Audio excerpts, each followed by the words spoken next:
নমস্কার আমার প্রিয় দর্শক বন্ধুরা, যজ্ঞু বাবার সংসারে নতুন একটি ব্লগে তোমাদের সকলকে স্বাগত জানাই। কেমন আছো তোমরা সবাই? তোমরা আগের ব্লগে নিশ্চয়ই দেখেছো যজ্ঞু বাবা আর মধু কত সুন্দর পুরী ভ্রমণ করে এসেছে। এ বাবা, এখনো দেখোনি? তাহলে ডিসক্রিপশন বক্সে আমি লিংক দিয়ে দিয়েছি, চট করে দেখে এসো। আর আমরা ঘুরতে গেলে কিছু তো কেনাকাটা অবশ্যই করব। সেই পুরী থেকে আমরা কি কি এনেছি সেগুলোই আজকে তোমাদের সাথে ভাগ করে নেব। তার আগে কিছু কাজ আছে, সেগুলো করতে করতে তোমাদের সাথে একটু গল্প করে নিই। এই দেখো, ওদের যে ঘুরতে নিয়ে গেছিলাম সেই জামা কাপড়গুলো এখনো কেচে ওঠা হয়নি।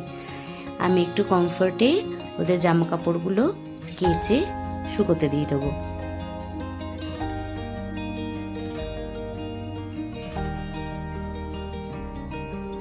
সাদা জামা কাপড়গুলো একটু আগেই ধুয়ে নিই, নয়তো রঙিন জামা কাপড় থেকে রং লেগে যেতে পারে।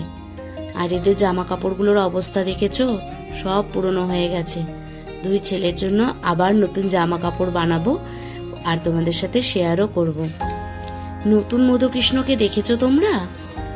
আসলে জানো তো বন্ধুরা, ওকে নিয়েই একটু সংশয়ে বলতে পারো বা মনের মধ্যে ভয় আছে, এটা বলতে পারো যে একটা নতুন কাজ যেটা মনে হয় না আগে কখনো কেউ করেছে।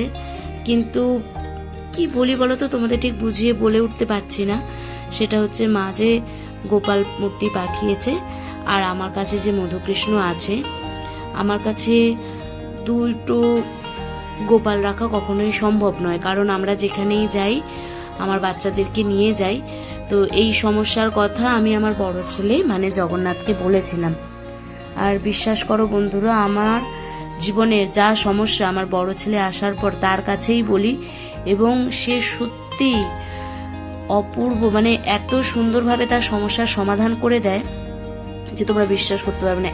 এত বিশ্বাস করি আমি তাকে, এবং চোখ বন্ধ করে। তো এই সমস্যাটাও আমি তার কাছে বলেছিলাম যে বাবু, দুজনকে তো আমি রাখতে পারবো না, তো কি করব। তো যজ্ঞু বাবাই আমাকে সেই সমস্যার সমাধান দিয়েছে। সেটা হচ্ছে গিয়ে তোমাদের কাছে একটু বলে রাখি, এটা নিয়ে নতুন ব্লগ আমি আনবো। সেটা হচ্ছে যে পুরনো মধুকৃষ্ণের শরীর থেকে শক্তি নতুন মধুকৃষ্ণের শরীরে স্থানান্তর করা। জানি না আমি কতটা কি পারবো, তো এটা নিয়ে পরে একদিন অন্য ব্লগে আলোচনা করব। চলো কি কি কিনেছি সেটা তোমাদের সাথে শেয়ার করি। এই দেখো যজ্ঞু বাবার লকেট আর কানের দুল। আমি তো ভেবেছি এটা আমাদের রথযাত্রার দিনই এটা পরবো। আর এই দেখো, এখানে হলুদ রঙের ক্রিস্টালের 3টে হার আছে। 2টো হার আমার দুই ছেলের জন্য, বড় ছেলে আর ছোট ছেলে, আর একটা হার পাশের বাড়ি নীল মাধবের জন্য। তো ওই 3টে হার 3জন গোপালের জন্য, মানে আমার 3 ছেলের জন্য। আর এনেছি এই স্টিকারগুলো, যেটা তোমরা ভিডিও শুরুতেই দেখছিলে। এই স্টিকারগুলো গাড়িতে লাগাবো। আর একটা বাচ্চা আছে আমাদের এখানে, তাকে দেব বলে এনেছি। দেখো গোল স্টিকার, তারপরে লম্বা স্টিকার। এত মিষ্টি না দেখতে বলো, মানে মনটা শান্ত হয়ে যায় আমার গোলু বাবার গোলু গোলু চোখ দেখে। তো আমার ভিডিও দেখতে দেখতে তো আমার সাথে বললেই না তোমরা, চলো আমরা একসাথে বলি জয় জগন্নাথ, জয় মধুকৃষ্ণ। এই দেখো, কিছু চাবি রিংও এনেছি আর বেশ কিছু গিফট দেওয়াও হয়ে গেছে। সরি গো, সেগুলো তোমাদের দেখাতে পারলাম না। আসলে চাল মাপার কুনকে না কি হয়, ওটাকে কুনকেই বলেই আমি বলছিলাম। তো ওগুলো প্রসাদের সাথে সাথে যাদের দেওয়ার আমি দিয়েছি, সেগুলো তোমাদের সাথে শেয়ার করতে পারলাম না। আর এই দেখো, কাঠের জগন্নাথ দেবের একটা চাবি রিং, রাই ওর ড্রয়িং স্যারকে দেবে সেই জন্য এনেছে। আর বাকি রয়েছে 3টে, সেটা আমি আর রাই ভাগ করে নেব। আর এই দেখো, পুরীর সব থেকে দামি জিনিস বলবো যাকে, সলতে। সন্ধেবেলায় একদম কাজে লাগে। আর ভীষণ সুন্দর, ভালো জলে, জানো তো। এগুলো আমি আমার শাশুড়ি মা, আমার নিজের মায়ের জন্য আর আমার জন্যও রেখেছি। আর এই দেখো কি সুন্দর কিউট একটা ব্যাগ, এটাও আমি একজন বোনকে দেব সেই জন্য এনেছি।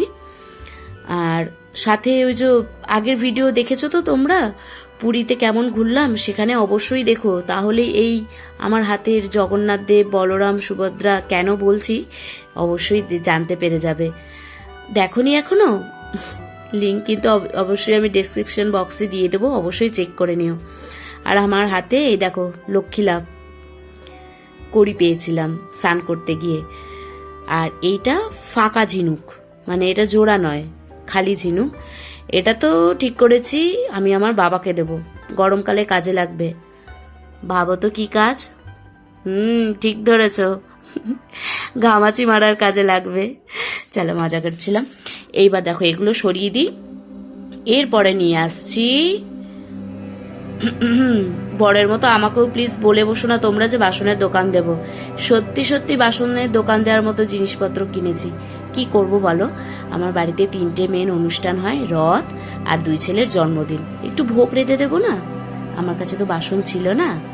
এই দেখো এনেছি, তো ভোগের বাসনপত্রই এনেছি। এই দেখো, এই 3টে হাঁড়ির সেট তোমরা আগের ভিডিওতে নিশ্চয়ই দেখেছো। এই 3টে হাঁড়ির সেট রায়কে ওর জেম্মা গিফট করেছে। কি কিউট না, দেখো সবারই ঢাকনা আছে। রায়ের কাছে কিন্তু 4টে আছে, আর একজন মাসিমণিও ওকে গিফট করেছে। দেখো আমি সাজিয়ে রাখছি, ক্যামেরাতে হয়তো একটু বড় বড় লাগছে, কিন্তু বিশ্বাস করো বন্ধুরা একদম ছোট্ট ছোট্ট, ভীষণ কিউট দেখতে। দাঁড়াও এগুলো সরিয়ে দিই। এইবার দেখো এনেছি ছোট্ট একটা বাটি। কি জানি এতদিন সকালবেলায় ওদের ভোগ দেই, কখনো মনে হয়নি। এইবার মনে হচ্ছে যে দুজনকে একটুখানি বিস্কুট তো আমি সকালবেলায় দেই, আর এই বাটিটাতে, ছোট্ট বাটিটাতে একটু দুধও দিতে পারবো। যার যখন খাওয়ার ইচ্ছে হয় সে তো করিয়েই নেবে তোমাকে, কি বলো বন্ধুরা? আমার সাথে একই মত তো তোমাদের? এই বড় বাটিটা এনেছি সবজি টবজি কেটে রাখার জন্য, আর আমি যে বাটিটা এখন দেখাচ্ছি সেটাতে পায়েস দিতে পারবো। এইবার তোমাদের দেখাচ্ছি ছোট্ট একটা কিউট কড়া। দেখো কি সুন্দর দেখতে, ক্যামেরাতে হয়তো একটু বড় লাগছে, কিন্তু ভীষণ একদম ছোট্ট, আমার 2 ছেলের ভোগের জন্য একদম পারফেক্ট। এই দেখো কড়ার ঢাকনা, কি সুন্দর দেখতে, আমার তো ভীষণ ভালো লেগেছে। তোমাদের ভালো লাগলে অবশ্যই কমেন্ট করে জানিও। এই দেখো এখানে 2টো বাটি আছে, একটা বাটিতে ডাল বা কোনো সবজির তরকারি বা পনির, এগুলো তরকারি ওদের ভোগ দিতে পারবো বলেই এনেছি। ঠিক হয়েছে না বলো বন্ধুরা? আর এই দেখো কিউট একটা হাঁড়ি, কি সুন্দর চকচক চকচক করছে, আমার তো এগুলো দেখে আরো ভীষণ ভালো লেগেছে। দেখো কিউট একটা হাঁড়ি, এর মধ্যে পায়েসও রেঁধে ফেলতে পারবো আর ভাতও হয়ে যাবে। একটু মোটাই আছে, খুব বেশি পাতলা নয়, পুড়ে যাবে না। আর দেখো এগুলো সব বাসনের গায়ে না পুরি লেখা আছে, দেখতে পাচ্ছ বন্ধুরা? এই দেখো প্লেটগুলোতে সবেতেই পুরি লেখা আছে, দেখেছো? বাটি টাটি সবেতেই পুরি লেখা আছে। আর হাঁড়িটাতে তো বোধহয় নিচের দিকে ইংলিশেও লেখা আছে। আমি তো আনাড়ি ব্লগার গো, জানি না ঠিক করে দেখাতে পারছি কিনা তোমাদের, প্লিজ নিজ গুণে ক্ষমা করে দিও আমাকে। আর এত ভালোবাসা দেওয়ার জন্য তোমাদের সকলকে অনেক অনেক ধন্যবাদ।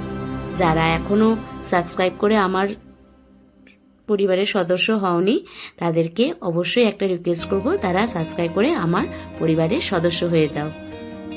এই দেখো একটা বড় থালা দেখালাম না, ওর মধ্যে আমি ভোগ দিতে পারবো, ভাত, 5 রকম তরকারি, আর 2টো বাটি তো দেখালাম। আর এই দেখো একটা ইউনিক জিনিস, এটা কি বলো তো? পাথরের গ্লাস। এটা এনেছি একটা কারণ, সেটা হচ্ছে গিয়ে সামনেই গরমকাল আসছে, আর আমি তো এদের দুপুরবেলার খাবার দিয়ে চলে যাই, আর তখন ভাবছি এই গ্লাসে করে একটু বাতাসার জল দিয়ে দেব। এই দেখো একটুখানি ভেঙে গেছে, আমার একটু খুঁত হয়ে গেছে গ্লাসটাতে, বাক্স থেকে বের করতে গিয়ে হাত থেকে পড়ে গেছে। তো গ্লাসটা ক্যামেরায় জানি না কিরকম লাগছে, কিন্তু সামনাসামনি ভীষণ সুন্দর দেখতে গ্লাসটা। যোগ্য বাবার যা যা ইচ্ছে হয়েছে মাম্মামকে দিয়ে ঠিক ঠিক তাই তাই কিনে এনেছে।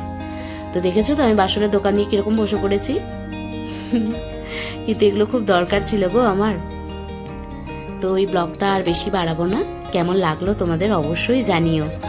আর যেই ভিডিওগুলো